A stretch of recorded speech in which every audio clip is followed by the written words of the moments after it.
Tim Satreskrim Polres Simalungun gelar pelaksanaan olah TKP dan reka adegan kasus pencurian sawit milik PT PN 4 Kebun Bah Jambi, Kabupaten Simalungun, Sumatera Utara, Sabtu 14 Mei 2022 lalu. Reka adegan ini merupakan permintaan dari Rumah Aspirasi Kawan Hinca Panjaitan kepada pihak kepolisian atas adanya laporan dari masyarakat terkait dengan adanya informasi penambahan barang bukti yang disebut diduga dilakukan oleh pihak perkebunan. Kasus ini bermula tanggal 14 April 2022 lalu. 5 orang warga Bahdidi, Nagori Rahalat Bayu, kepergok petugas keamanan perkebunan sedang melakukan pencurian kelapa sawit di Abdeling 9. Getmu berhentinya di pangkalan.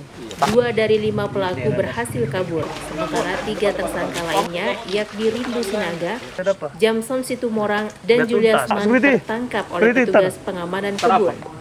Dari keterangan ketiga tersangka saat penangkapan, petugas keamanan kebun menyita 20 tandan buah segar atau TBS dari tangan mereka. Namun sejumlah barang bukti ini kemudian bertambah menjadi 73 tandan saat petugas pengamanan kebun menyerahkan tersangka dan barang bukti kepada pihak kepolisian Polres Simalungun. Setengah hari lah tadi saya bersama hal tersebut yang kemudian menjadi pihak keberatan warga dan melaporkan kasus pencurian ini kepada Rumah Aspirasi Kawan Hinca. Mengapa olah TKP? Karena proses reka adegan ini digelar dan disaksikan langsung Kasat Reskrim Polres Simalungun beserta para penyidik, Hinca Panjaitan, petugas perkebunan, masyarakat, dan juga legal atau tim kuasa hukum perkebunan PT PN 4 jumlah Kebun yang Bah Jambi. dicuri itu oleh si masyarakat nganggap dia hitungnya 20, ternyata oleh si pelapor PT PN 4-nya 73. Nah, karena keduanya saling bertahan begitu, baguslah kita olah TKP. Saya kira ternyata direspon oleh Pak Kapolres dan tim tadi turun, semua sudah lihat di lapangan supaya menjadi terang dulu soalnya, dan kita tunggu nanti hasilnya agar menjadi pas. Karena kalau pencuriannya saya kira clear ya, Pak Kapolri itu kan bilang ada restoratif justice, itu bisalah diselesaikan, hanya hal-hal kecil saja. Tapi perbedaan jumlah barang bukti, apalagi kalau disengaja ditambahkan, itu menjadi satu soal lagi. Nah, oleh karena itu kami tadi sudah bicara dan tim akan terus melanjutkan menindaklanjutinya sampai teranglah duduk soalnya agar semuanya clear gitu. Nah, masyarakat menunggu-nunggu karena di masyarakat muncul desas-desus begitu, bingung informasi yang simpang siur, mana ini yang benar begitu.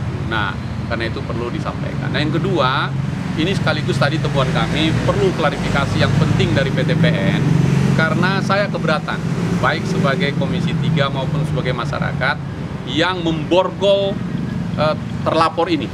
Diborgol sejak di TKP sampai diantarkan ke kantor polisi, diborgol, tangan terborgol, baru diserahkan ke Polres, baru dibuka begitu. Ini menurut saya berlebihan karena kerugiannya pun hanya 1, sekian juta saja. Kalau dihitung dari situ tadi, negara menghabiskan uang banyak sekali kepada polisi nanti, kejaksaan, kita semua, padahal juga cukup segitu. Tidak berarti kita memaafkan pencurian itu pidana, tapi harus kita carikan alternatif baru untuk menyelesaikan masalah-masalah ini dan menjadi pilihan ke depan. Dan saya minta PT PN harus terbuka dan menjelaskan kepada kita, dan saya minta teman-teman kepolisian memeriksanya sampai detail, sampai ke level direksi, supaya dijelaskan apakah SOP-nya begitu, apakah itu, sehingga menjadi terang dan jelas dan masyarakat tidak bertanya-tanya. Kami serahkan penuh kepada teman-teman penyidik, karena itu memang tugas mereka membuat terang adanya peristiwa pidana, membuat terang siapa pelaku dalam peristiwa pidana itu. Saya kira itu sore hari ini. Sekali saya apresiasi untuk Polres Simalungun. Apa harapan Bapak Hinca sendiri terkait dengan kasus ini? Apakah memang ini dibawa ke ranah sampai ke pusat atau bagaimana? Ini, kalau pada posisi pencurian yang kecil-kecilan itu, toh Pak Kapolri sudah mengeluarkan peraturan Kapolrinya untuk soal-soal kecil diselesaikan dengan restoratif justice. Untuk yang itu Tapi untuk dugaan menambah barang bukti itu serius, itu kejahatan yang harus dibuka. Kemudian penggunaan borgol sampai diserahkan ke Polres dan di dalam mobil ditahan berjam-jam, dengan tangan terborgol menurut saya berlebihan. Saya selaku Polres Malungun, Kasat Reskrim Malungun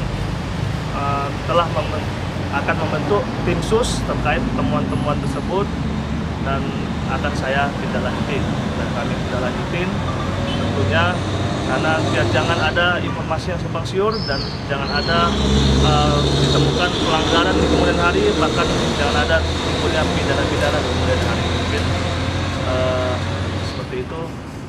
Sampai sejauh ini ke 5 tersangka yang diduga pelaku pencurian itu ditahan atau tidak? Tidak. Kami juga berkomitmen terkait dengan presisi Pak Kapolri, terutama restoratif justice, terutama yang menyangkut kerugian yang rendah atau kerugian yang kecil. Kami berkomitmen proses tetap lanjut, tapi kami tidak melakukan penahanan, hanya sebatas wajib lapor. Namun proses selagi belum terpenuhnya restoratif justice ataupun syarat formal maupun material, maka proses tetap kami lanjutkan, karena di tingkat kepolisian tetap menjunjung namanya azas praduga tidak bersalah. Kami dari PTPN dapat menjelaskan, memang ada perbedaan daripada jumlah barang bukti, di mana ketika olah TKP, para pelaku yang tertangkap 3 orang menyatakan bahwa barang bukti itu ada 20. Tapi di TKP pun terungkap 21. Perselisihan antara 50 itu mungkin ya sah-sah aja mereka tidak mengakuinya. Tapi pada prinsipnya daripada tim pengamanan kami tetap menyatakan memang itu bagian juga daripada buah yang mereka ambil. Soal tudingan mereka adanya penambahan itu apakah benar atau tidak? Kalau itu kita pastikan tidak benar. Karena memang buah itu dapat ada di tidak jauh daripada TKP yang kita kemarin olah TKP. Terus ada upaya RJ yang diajukan oleh pihak tersangka. Bagaimana sikap dari PTPN sendiri, kenapa bisa menolak seperti itu? Karena jumlah barang bukti yang disebutkan di bawah dari 2.500.000. Begini, kalau masalah sikap RJ itu kembali kita melihat dulu perkara persoalannya dulu. Bagaimana proses penyidikan? Memang mereka sudah mengakui. Tapi seperti yang dibilang oleh Bapak APK tadi, di daerah objek tersebut, kalau sering terjadi pencurian di situ minimal buah itu 100 tandan hilang. 100 tandan. Ini artinya sudah menjadi kebiasaan mungkin menjadi kebiasaan orang di sana untuk melakukan tindak pidana pencurian buah. Kalau kita bicara tentang perkebunan, barang bukti tidak perlu harus di bawah 2,5 juta. Satu tandan pun sudah terpenuhi bicara tentang perkebunan. Terkait masalah RJ ya sah-sah saja mereka mengajukan, nanti biar kembali pimpinan yang akan menentukan apakah kita layak melakukan RJ atau tidak. Artinya sikap perkebunan sendiri tetap memajukan ini ke proses hukum sampai ke persidangan seperti itu? Biarkan hukum dulu yang memaksimalkan ini dulu. Kalau memang nanti menurut daripada penyidik ataupun daripada Tim Liputan BNews TV melaporkan. BNews TV.